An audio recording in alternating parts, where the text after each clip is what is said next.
Motivational stories, गरीब की दोस्ती, फ्रेंडशिप स्टोरी इन हिंदी। साहब मैं आपका सामान उठा लूं क्या? साहिल अभी बस से उतरा ही था कि किसी की आवाज़ सुनकर चौंक गया। पीछे मुड़कर देखा तो एक उसकी ही उम्र का लड़का फटे पुराने कपड़े पहने उसके सामान की तरफ देख रहा था। साहिल ने उसे टालते हुए कहा, नहीं मैं सामान खुद उठा लूंगा।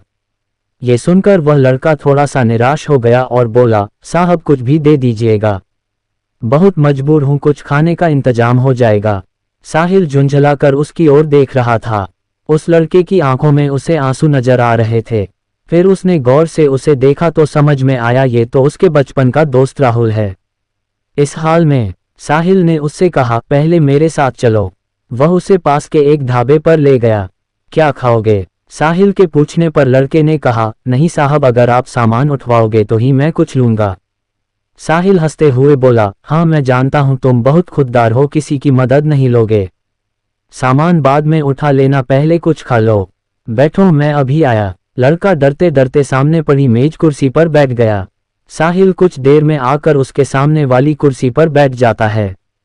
साहिल उससे पूछता है, तुम इस हाल में कैसे? मेरा मतलब है कुछ अपने बारे में बताओ। राहुल ने बताया, साहब मेरे पिता इसी गांव में एक किसान थे। गांव के जमींदार से कर्ज लेकर उन्होंने फसल लगाई थी, लेकिन सारी फसल खराब हो गई। कर्ज का ब्याज बढ़ता गया। जमींदार ने खेतों पर, बैलों पर और घर पर कब्जा कर लिया।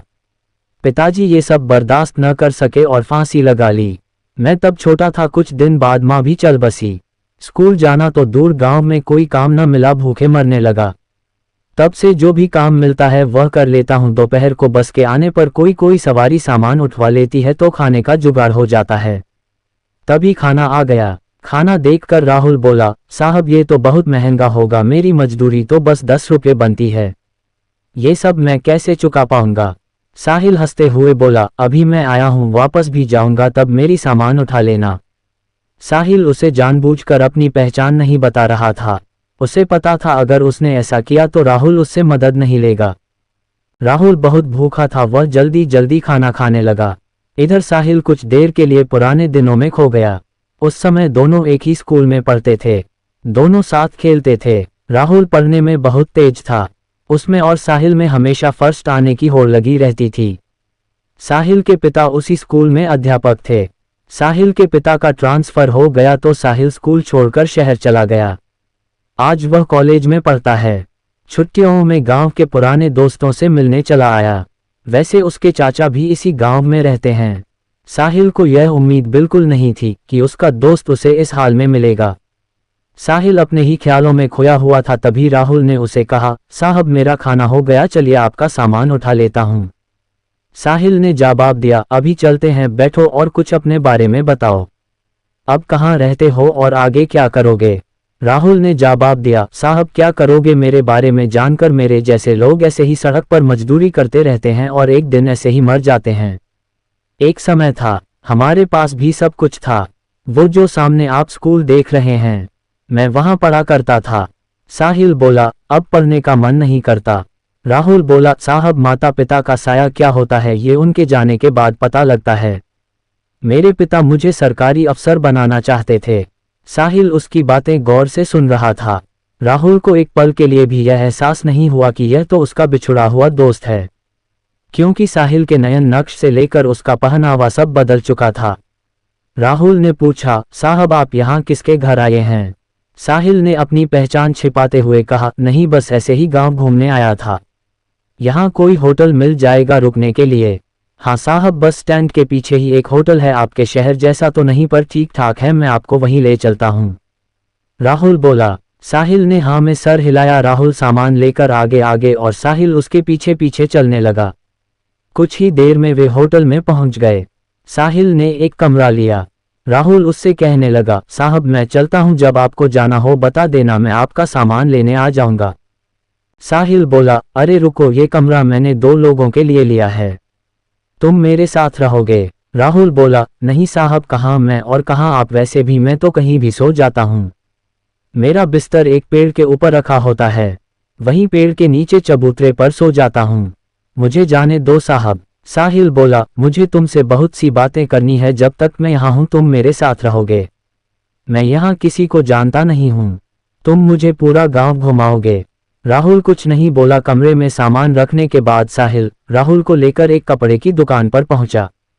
उसे नए कपड़े दिलवाए, नए जूते दिलवाए, फिर उसे लेकर होटल पर आया। उसने राहुल की जरूरत का हर सामान खरीदा और उससे कहा तुम नहाकर ये कपड़े पहनो, मैं अभी आता हूँ। राहुल को कुछ समझ नहीं आ रहा था। उसने नहा धोकर नए कपड़े पहने अपने आप को शीशे में देख ही रहा था, तभी साहिल आ गया। राहुल अपने कपड़ों को देखकर रो रहा था। साहिल बोला, क्या हुआ, कपड़े अच्छे नहीं हैं? राहुल बोला, नहीं साहब, माँ की याद आ गई, वो अपने हाथ से सिलकर कपड़े पहनाया करती थी। कल मैं आपको अपना घर दिखाऊंगा जो जमींदार ने हथिया लिया। साहिल उससे बैठकर बातें करने लगा। कितना कर्जा था तुम्हारा? राहुल ने कहा, साहब सब मिलाकर 50-60 हजार था, अब तो 80-90 हजार हो गया होगा। काफी देर इधर उधर की बातें करने के बाद दोनों सो गए। सुबह साहिल राहुल को लेकर गांव घूमने गया। वहां राहुल ने अपना घर दिखाया जो बंद था।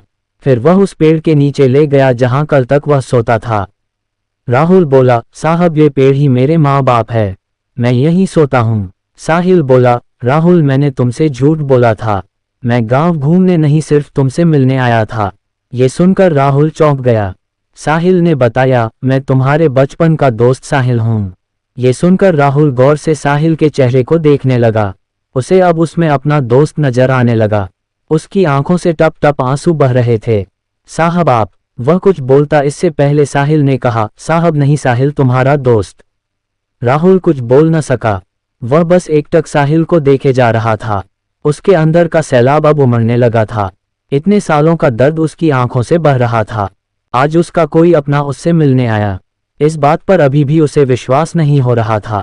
साहिल ने उसे चुप कराया, फिर वह उसे लेकर अपने चाचा के घर गया। साहिल के चाचा सब पहले से जानते थे। साहिल ने उनसे कुछ बात की। साहिल के चाचा एक संपन्न किसान थे। उन्होंने अपने साथ कुछ और किसानों को इकट्ठा किया और जमींदार के घर पहुंच गए। साहिल के चाचा ने जमींदार से पूछा, इसके पिता पर कितना कर्ज है? जमींदार ने अकड़ से कहा, कौन चुकाएगा? इसके पास तो फूटी कौड़ी नहीं है, नहीं तो इसका बाप फांसी नहीं झूलता, सब मिलाकर 1 लाख है। साहिल ने अपने चाचा को इशारा किया। उन्होंने बैग से 1 लाख रुपये निकालकर जमींदार के सामने रख दिए और कहा, इसके खेत, मकान और बैल अभी वापस चाहिए। जमींदार ये देखकर घबरा गया, लेकिन इतने लोगों के सामने कर भी क्या सकता था। घर की चाबी और कागज वापस कर दिए, बैल उसे घर भिजवा दिए। वहां से निकलकर साहिल बोला, चाचा जी मैं शहर पहुंचते ही आपके पैसे लौटा दूंगा।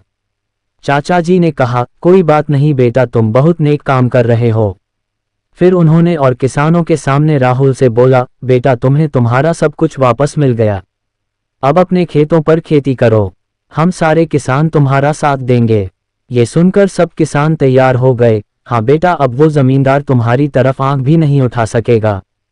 साहिल ने राहुल को खेती करने के लिए 20,000 रुपये और दिलवा दिए। राहुल उसके पैरों में गिर पड़ा। उसे उठाकर साहिल ने कहा, दोस्त अब तुझे आगे निकलकर दिखाना है। अगली बार जब मैं गांव आऊं तो मेरा दोस्त मुझे खुशहाल मिलना चाहिए। ये कहकर साहिल ने राहुल को गले लगा लिया। अगले दिन साहिल शहर चला गया। वहां से उसने अपने चाचा के पैसे बैंक में जमा करवा दिए। इसके 6 महीने बाद एक दिन साहिल दरवाजे की घंटी सुनकर दरवाजा खोलने गया तो देखा सामने राहुल खड़ा था। 6 महीने में बिल्कुल बदल गया था। साहिल ने उसे गले से लगा लिया। अंदर आकर उसने साहिल के माता पिता के पैर छुए। साहिल बोला, अचानक यहाँ कैसे, सब ठीक है न? उस जमींदार ने परेशान तो नहीं किया? राहुल बोला, नहीं यार, सब ठीक है। तेरे चाचा और दूसरे किसाने ने मेरी बहुत मदद की, अब तो सब ठीक है। मेरी फसल भी अच्छी, उसकी कमाई से तेरा कर्ज चुकाने आया हूँ। ये 20,000 हैं, बाकी धीरे धीरे चुका दूंगा। साहिल बोला, तू मेरा भाई है, मैंने कोई कर्ज नहीं दिया था तुझे, तूने कैसे सोच लिया ये मैं नहीं ले सकता? लेकिन राहुल जिद करने लगा। तब साहिल के पिता ने कहा, बेटा रख लो, ये इसकी खुददारी है। जो शिक्षा मैंने दी थी यह उसकी का पालन कर रहा है। साहिल पैसे रख लेता है, फिर राहुल शर्माते हुए उसे अपनी शादी का कार्ड पकड़ा देता है। साहिल कहता है, अरे ये क्या, तू शादी कर रहा है? तभी साहिल के पिता ने कहा, हाँ जब तूने हमें सब बताया तभी मैंने तेरे चाचा से इसके लिए अच्छी सी लड़की देखने के लिए कहा था। कब तक घर में अकेला रहेगा? राहुल बोला, मैं आप लोगों का आसान जिंदगी भर नहीं भूल सकता। मेरी तो कोई औकात नहीं थी। साहिल बोला, सब ऊपर वाला करता है, सब उसी के हाथ में है। तेरे अच्छे दिन आने थे, मैं नहीं आता मदद करने तो ऊपर वाला किसी और को भेज देता। कुछ दिन बाद साहिल अपने परिवार के साथ राहुल की शादी में पहुंच गया। उन्हें देखकर राहुल बहुत खुश हुआ। उनके साथ पूरा गांव दोनों की दोस्ती की मिसाल देने लगा।